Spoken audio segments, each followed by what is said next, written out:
Welcome to We Hope in God channel. We have a really special deep dive for you today.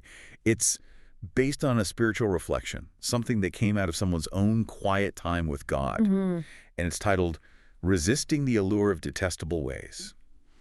It's really powerful stuff built around a few verses from the Old Testament, but honestly, the insights, they feel like they were written for right now. That's what's so incredible about this material. It takes this ancient guidance, a warning from Moses, and it walks you through it so methodically. Okay. It's structured to share grace, really. It moves from the scripture itself, then into a deep reflection on what was really going on, and finally, it gives the sharp application for our lives today. And that's our mission here, to really pull out the biggest takeaways from that reflection. The main question it gets at is one I think we all face, right? How do you hold on to what you believe onto real joy when the world around you is selling this other version of success it's immediate, it's powerful, and it looks really attractive? It absolutely is. And to really feel the weight of that, you have to start where the reflection starts, which is right in the heart of the law. Okay, so let's do it. Let's jump into the scripture. The source centers everything on Deuteronomy chapter 18. Yeah. And you have to picture the scene here. Right. You've got Moses, he's an old man at this point, standing on the edge of the promised land. And he's giving this final urgent talk to his people. The Force describes it as his deep care, concern, and burden. It's heavy. It's not theoretical advice at all. These are like life or death cultural boundaries because the Israelites were about to go from the relative quiet of the wilderness into Canaan. A totally different world. A completely different world filled with these established, advanced, and often pretty morally corrupt cultures. So what's so interesting is that the command isn't just be good. It's this very specific warning against, well, cultural imitation. The source focuses on Deuteronomy 18, verses 9 through 12. What exactly are they being warned not to imitate? Well, the first line really sets the tone. It says, "When you enter the land the Lord your God is giving you, do not learn to imitate the detestable ways of the nations there." Detestable ways. Strong language. Very strong. And then it gives a list. And it's explicit. It covers all these spiritual attempts to, manipulate the future or control the unseen world. Let's detail that list, because I think the specifics are really important to understanding the stakes here. For sure. The text warns against practices like sacrificing their son or daughter in the fire, which is, the most horrific extreme of worship. Yeah. But then it also includes things that sought control over life's unpredictability. Stuff like who practices divination or sorcery, interprets omens, engages in witchcraft, or casts spells. Like I said, a whole range of things. A whole range. And it goes on. Or who is a medium or spiritist, or who consults the dead. That spectrum is really key, isn't it? It goes from something just unbelievably horrific child sacrifice all the way to things that might seem almost minor, like interpreting an omen or, consulting a medium. Exactly. It's a full spectrum ban on trying to use human means or dark rituals or some kind of hidden knowledge to get control or certainty or success. And the consequence for doing this. It's immediate and it's terrifying. God says that anyone doing these things is detestable to the Lord, and that these practices are the very reason he's driving those nations out. The message is basically, being distinct is not optional. So if you connect all that, their actual success, their survival, depends entirely on their spiritual integrity, not on copying the successful strategies of the powerful nations around them. Right. They're basically being told, do not try to look like Canaan to survive in Canaan. Which is the perfect bridge into the reflection part of this material, right? The history gives us the what. Now the reflection unpacks the why. Exactly. Why was imitation so tempting for people who had literally seen God's power with their own eyes for 40 years? Okay, so let's get into that tension. Because, we're so far removed from child sacrifice, it's easy to just dismiss this. But the source really dives into the subtle temptation. What made Canaanite culture look so good to people who just spent decades in the desert? It's the comparison trap. I mean, just imagine it. 40 years of hardship, following a cloud, a pillar of fire, but you have no home, no real infrastructure. Then you arrive and you see these settled nations. And they have everything. They have everything. Grand temples, organized rituals, visible gods you can look at, and what seems like endless prosperity. The envy of stability. That's it, exactly. The source suggests that the Israelites just exhausted from their journey and their commitment to a God they can't see, might have started looking around and second-guessing it all. They might start thinking things like, okay, we've been doing this spiritual discipline thing for 40 years, and look at them. They seem happier, they're richer, they're more established. That is the insidious nature of it.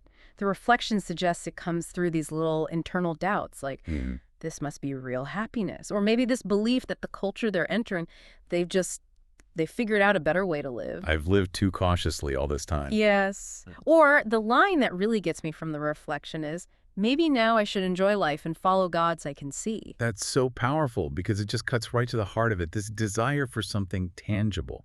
The gods of the Canaanites, whether they were idols or rituals, they offered something immediate, something you could control. And that's the real contrast, isn't it? Patience versus immediacy. The God of Israel demands trust, patience, and the rewards are often delayed or, invisible. But these other ways, they offered a transaction. Do this, get that. Right. Sacrifice this and you get that certainty right now. Okay, but hold on. Isn't it a little patronizing to compare something like child sacrifice and divination to our modern anxieties? They seem worlds apart. How does the source bridge that gap? That's a great question. And it's a crucial point. The source isn't saying the actions are the same. Not at all. Right. It's arguing the root motivation is identical. These detestable ways, they represent an attempt to bypass a real, trusting relationship with God by using human methods, whether it's dark magic back then or, say, obsessive materialism now, to secure your life, control the future, and guarantee success. So the scale changes, but the spiritual posture is the same. It's the exact same. It's self-reliance. It's wanting certainty outside of the truth you've already been given.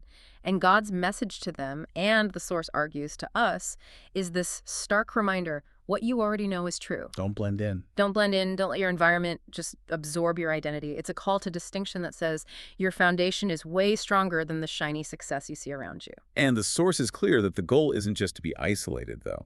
This call to be distinct means, yes, stand firm, but it also means you should actively proclaim the true gospel. Exactly. It's a positive command to be different, to represent a truer, deeper way of living. It's not just a negative list of don't do these things. So when you look at that Canaanite temptation, the allure of visible success through these quick transactional methods, it forces us to ask a tough question.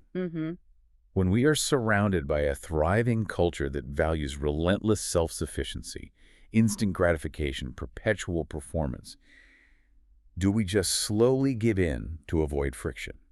Or do we stand firm in the truth we've been given? And that question sets up the application for us today so perfectly. If that was their struggle, what does that ancient conflict look like for someone today who already knows the gospel? Right. Here's where it gets really interesting. The application shifts the whole focus. It moves away from historical prohibitions and onto our contemporary priorities. It argues that the modern form of a detestable way is often, it's the worship of self-sufficiency and that chase for instant gratification. So, okay. If the ancient Israelites were tempted by divination, trying to get hidden knowledge and control, what's the modern version of that? That same urgent need for control and certainty. Well, it can look like relentless performance anxiety, that obsessive need to optimize every single part of your life. Okay, yeah, I feel that. Think about the urge to just endlessly scroll news feeds or articles or social media looking for that bit of certainty. You're looking for the omen or the sign that you're succeeding, that you're safe, that you're living the right way. That is a form of spiritual distraction that it wastes so much energy. That is powerful. So the source encourages this positive counter behavior, right? To live boldly and walk closely with God. Yeah. So instead of chasing external metrics, you invest deeply in the truth you already have. And the goal, according to the reflection, is to experience true joy in Him. It's an energy management strategy, really. Where are you going to spend your time and energy growing deeper in what you've received or sacrificing that time and energy to all these surface level activities? I think we need to be really specific about what that surface appeal looks like today. The source contrasts that genuine commitment with resisting, drifting from one distraction to another, wasting time and energy. Okay, let's use an analogy. The detestable ways were attractive because they offered a quick fix for these deep needs. Today, the cultural allure is often the curated perfection we see online. We compare our messy internal reality to someone else's polished external performance. And that chasing the external metrics, the perfect job, the perfect family picture, the perfect image, That's the modern imitation. It only looks good on the surface. It's sacrificing your peace for the appearance of control. We're not sacrificing children, thank God, but we might be sacrificing our focus, our sanity, just to keep up with what the culture says real happiness looks like. And this is where the reflection offers so much grace. It argues that the antidote isn't more rules, it's deeper investment. If the culture is selling you an imitation of happiness, the only solution is to experience the genuine article. So it's about committing our time and energy to the relationship that actually delivers fulfillment, not the metrics that just deliver anxiety. Yes.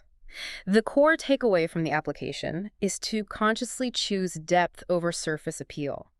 If you commit your energy to growing deeper in the truth, you will naturally resist the temptation to imitate the detestable ways of the world, which today are just.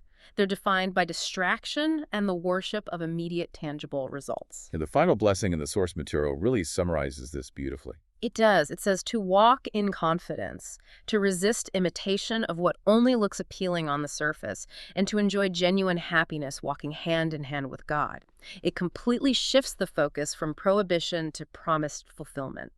So what does this all mean? We've gone on this deep dive through the reflection, starting with the really urgent, heavy warnings in Deuteronomy 18. We analyzed that historical temptation, seeing how the Canaanite culture offered this powerful but ultimately empty imitation of success and happiness. And we connected that right to our modern challenge, resisting that cultural pull towards distraction, performance anxiety, and just surface appeal.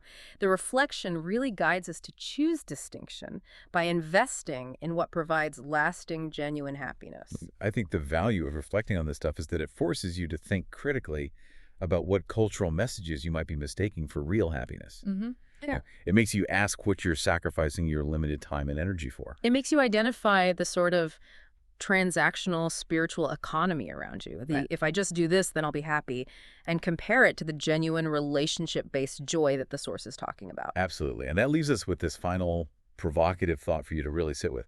If the Israelites entering Canaan thought the local practices were real happiness because they looked successful and immediate, consider what you might currently mistake for real happiness. Maybe it's a job title, a certain number of followers, a curated image that only offers surface appeal compared to the genuine happiness this source material encourages. That's something for you to explore on your own. Thank you for sharing your sources and for joining us on this exploration. We'll see you in the next deep dive.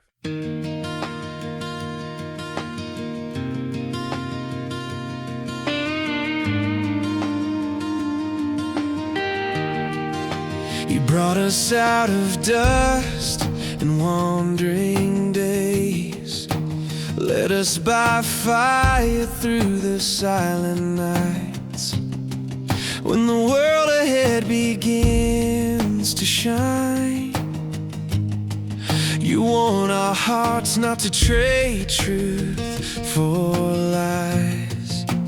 Other voices promise faster joy. What we can see begins to feel so real, but you remind us who we are, a people called to walk in your light. Do not imitate what steals the soul. Do not bow to what cannot save. What looks alive will fade away. Your truth alone remains the same. Do not imitate.